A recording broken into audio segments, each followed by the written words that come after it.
Karimnagar Warangal road నిర్మాణం కోసం అనుమతి తీసుకుని మట్టి తరలిస్తున్నారు. మట్టి తీసుకునే గడువు ముగిసినప్పటికీ మట్టిని అక్రమంగా తరలిస్తున్న టిప్పర్స్ ను గ్రామస్తులు అధికారులకు పట్టించారు. నేషనల్ హైవే పనుల కోసం తిమ్మాపూర్ మండలం పోలంపల్లి శివారులోని గుంటను త్రవ్వి మట్టి సరఫరాకు అనుమతి తీసుకున్నారు. అనుమతులు పూర్తయ్యి 5 రోజులు దాటినా కూడా అక్రమంగా మట్టి త్రవ్వి తరలిస్తున్న 12 టిప్పర్లు ఎక్స్లేటర్ను తిమ్మాపూర్ తహసీల్దార్ కార్యాలయానికి తరలించారు. ప్రభుత్వ అవసరాల కోసం 100 క్యూబిక్ మీటర్లకు అనుమతిస్తే 1000 క్యూబిక్ మీటర్ల మట్టిని గుంట రూపురేఖలే లేకుండా చేశారని మాజీ సర్పంచ్ బూడిగ కొండయ్య ఆరోపించారు. అధికారులకు ఎన్నోసార్లు ఫిర్యాదులు చేసినా పట్టించుకోకపోవడంపై గ్రామస్తులు ఆగ్రహం వ్యక్తం చేస్తున్నారు.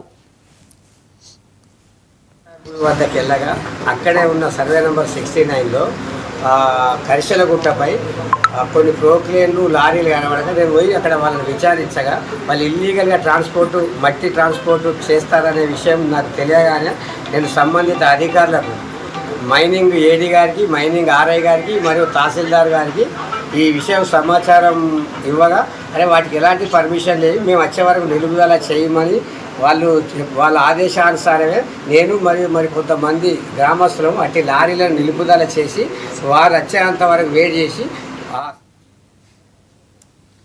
ఇవి బులెటిన్ అప్డేట్స్. మరో బులెటిన్లో మళ్ళీ కలుద్దాం. చూస్తూనే ఉండండి 99 టీవీ.